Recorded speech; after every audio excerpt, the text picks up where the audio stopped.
எல்லாத்தையும் அவன் மனசுக்குள்ளேயே புதைச்சு வச்சுக்கிட்டு நம்ம கிட்ட சாதாரணமா இருக்கிற மாதிரி நடிக்கிறாளோன்னு தோணுது கோட்டி.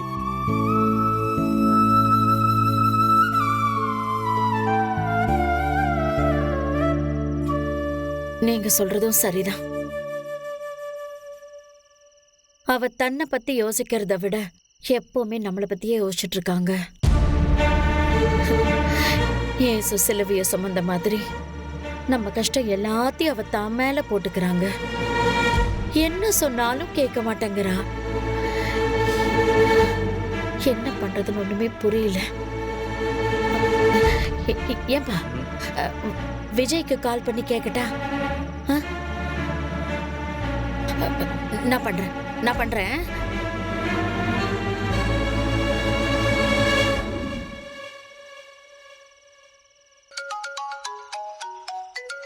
என்ன ஆன்ட்டி கால் பண்ணுறாங்க? என்ன ஆன்ட்டி இந்த நேரத்தில் கால் பண்ணியிருக்கீங்க? ஏதாவது பிரச்சனையா? இல்லை எங்களுக்கு எதுவும் பிரச்சனை இல்லை. அங்கே மகாக்கு எதுவும் பிரச்சனையா? அது தெரிஞ்சுக்க தான் ஃபோன் பண்ணேன். அன்னைக்கு இங்கே என்ன பிரச்சனை இருக்க போகுது? அவங்க நல்லா தாங்க இருக்காங்க. ஏன் ஆன்ட்டி இப்படி கேட்குறீங்க? ஒன்றும் இல்லை.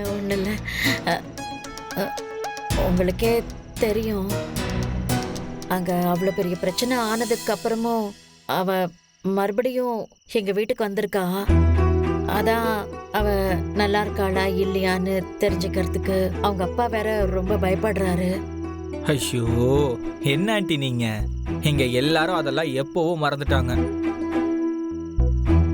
அன்னைக்கு இங்க எந்த பிரச்சனையும் இல்ல ஆன்ட்டி. அப்படியாப்பா?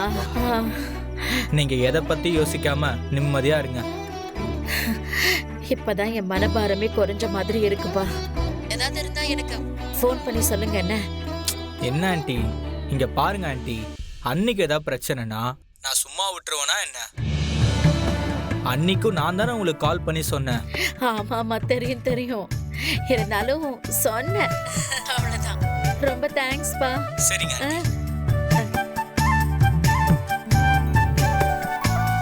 கேட்டீங்கல்ல, அங்க அவளுக்கு எந்த பிரச்சனையும் இல்லையா.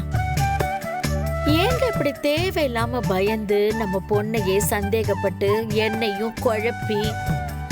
ஐயோ தசரதன், நீங்க பண்ற வேலை இருக்கே முடியலடா சாமி. என்ன சந்தேகப்பட்ட அதுன்ற? நான் மட்டும் தான் பயந்தனா?